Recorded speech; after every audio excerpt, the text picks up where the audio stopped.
أعوذ بالله من الشيطان الرجيم بسم الله الرحمن الرحيم الدعاء مخ العبادة نبی کریم صلی اللہ علیہ وآلہ وسلم کا حدیث مبارک ہے، دعا عبادت کا مغز ہے۔ تمام تر عبادات کا مقصد یہ ہے کہ انسان میں عاجزی آ جائے، اور یہ بات دعا میں بدرجہ اتم حاصل ہوتی ہے۔ اسی وجہ سے فرمایا کہ دعا عبادت کا مغز ہے، جیسا کہ اللہ تعالیٰ قرآن کریم میں بھی فرماتا ہے ان الذین یستکبرون عن عبادتی سیدخلون جہنم داخرین۔ جو لوگ میری عبادت یعنی دعا سے تکبر اور بڑائی کرتے ہیں تو عن قریب وہ ذلیل ہو کر جہنم میں داخل ہوں گے۔ یہاں پر عبادت سے مراد دعا ہے۔ آپ صلی اللہ علیہ وسلم نے بھی فرمایا کہ اللہ تعالیٰ سے مانگا کرو۔ جو شخص اللہ تعالیٰ سے نہیں مانگتا اللہ تعالیٰ اس پر ناراض ہوتا ہے۔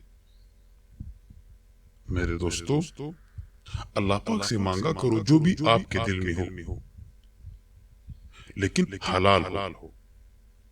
دعا کے آداب میں سے یہ ہے کہ دعا کے شروع میں اللہ تعالیٰ کی تعریف اور پھر نبی کریم صلی اللہ علیہ وسلم پر درود بھیجے۔ جب آپ دعا کرو گے تو دعا میں اللہ تعالیٰ کی تعریف کرو گے اور نبی کریم صلی اللہ علیہ وسلم پر درود بھی بھیجو گے، اور پھر یقین کے ساتھ دنیا و آخرت کے بارے میں جو مانگنا ہے مانگے۔ آخر میں پھر درود شریف پڑھے۔ مگر کسی گناہ کے کام یا قطع رحمی یا وہ امور جو عقلاً یا جشرحاً محال نہ ہو، ان امور کی دعا نہ کرے۔ دعا قبول ہونے کے لیے ایک شرط یہ ہے کہ آدمی حرام مال و غذا اپنے بچوں کو نہ کھلائے، حرام مال و غذا سے بچے۔ نبی کریم صلی اللہ علیہ وسلم کا ارشاد ہے